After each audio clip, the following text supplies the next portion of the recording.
سلام دوستای عزیزم، امیدوارم هر جای دنیا که هستین حال احوالتون خوب باشه. به چنل خودتون خیلی خوش اومدین. تو این ویدیو میخوام یکی از بهترین استریت فودای تهران رو بهتون معرفی کنم. اینجا گذر گردشگری باب همایون تهرانه و مثل خیابون سی تیر جز بهترین استریت فودای تهران محسوب میشه. امشب علاوه بر قدم زدن قیمت غذاها و نوشیدنی ها رو هم بهتون میگم و امیدوارم مثل همیشه لذت ببرید.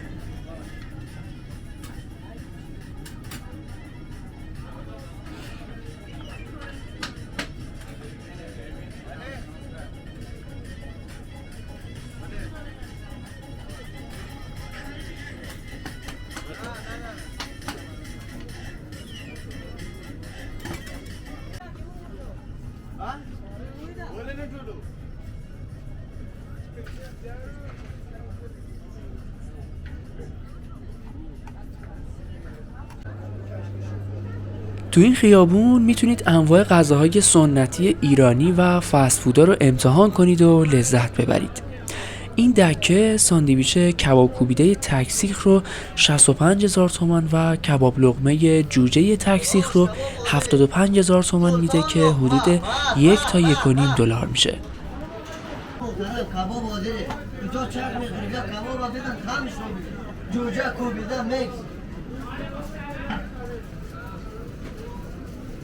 داداش الو داداش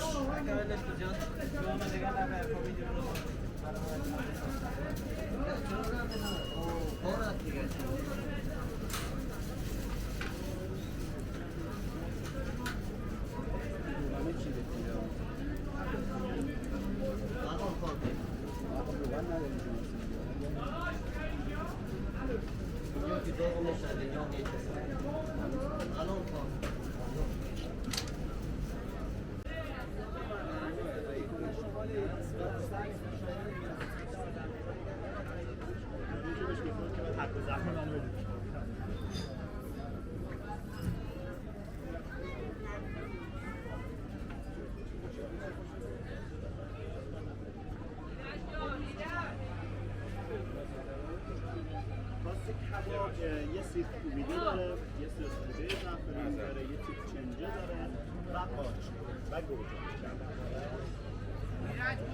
پس میتونید بهش اضافه کنید.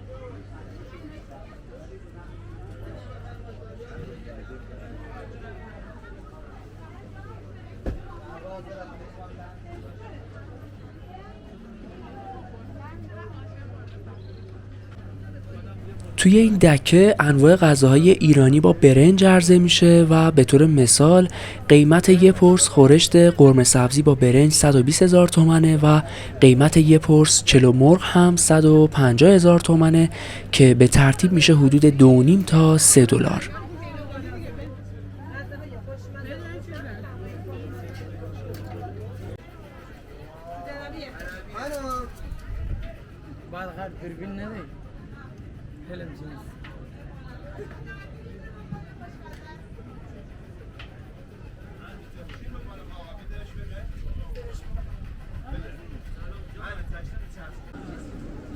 این دستگاه هم در حال درست کردن دوغ هستش که یکی از نوشیدنی‌های محبوب ایرانی هاست.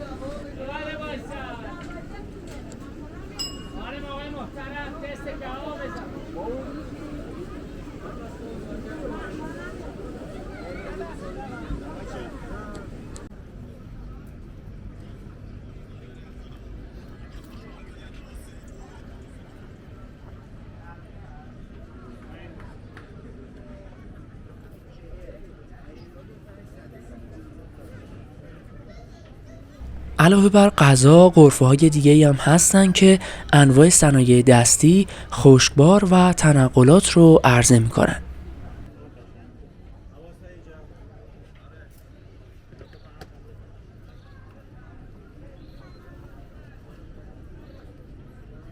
به طور مثال تو این فروشگاه پسته کیلویی 700,000 تومنه که میشه 14 دلار، تخمه آفتابگردون کیلویی 150,000 تومنه که میشه 3 دلار، گردو کیلویی 460,000 تومنه که میشه تقریبا 9 دلار و بادوم زمینی هم کیلویی 440,000 تومنه که میشه 8 دلار و 8 سنت.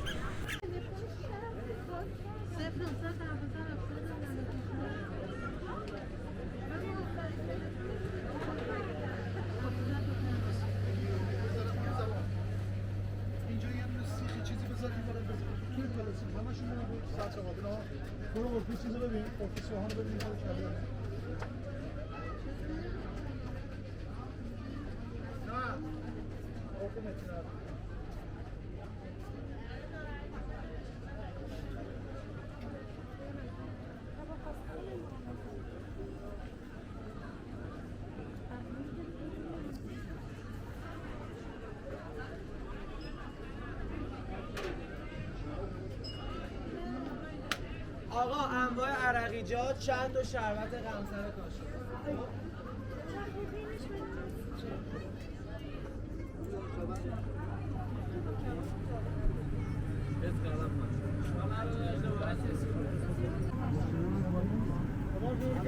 من میکنم مشکل نداره. این بالا صدام بنده خدا اون شده بودم دیدم.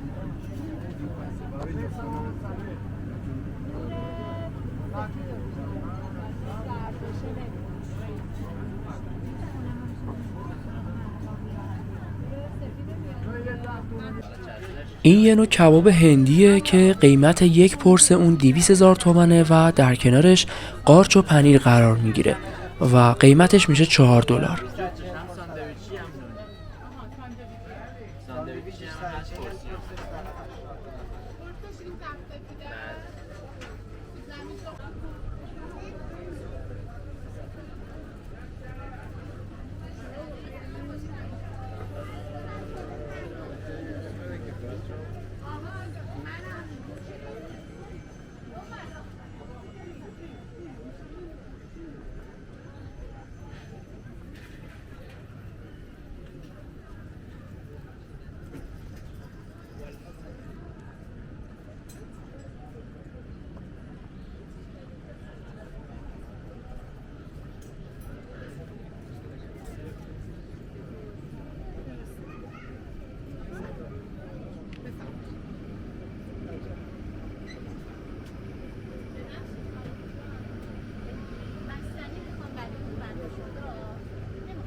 قیمت این نوشیدنی های سنتی خنک هم بین 30 تا 40,000 تومنه که میشه حدود 6 تا 8 سنت.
دوستای عزیزم لطفا نظرتون رو تو قسمت کامنت ها بنویسید و ممنونم که با لایک ویدیو و سابسکرایب چنل از من حمایت میکنید.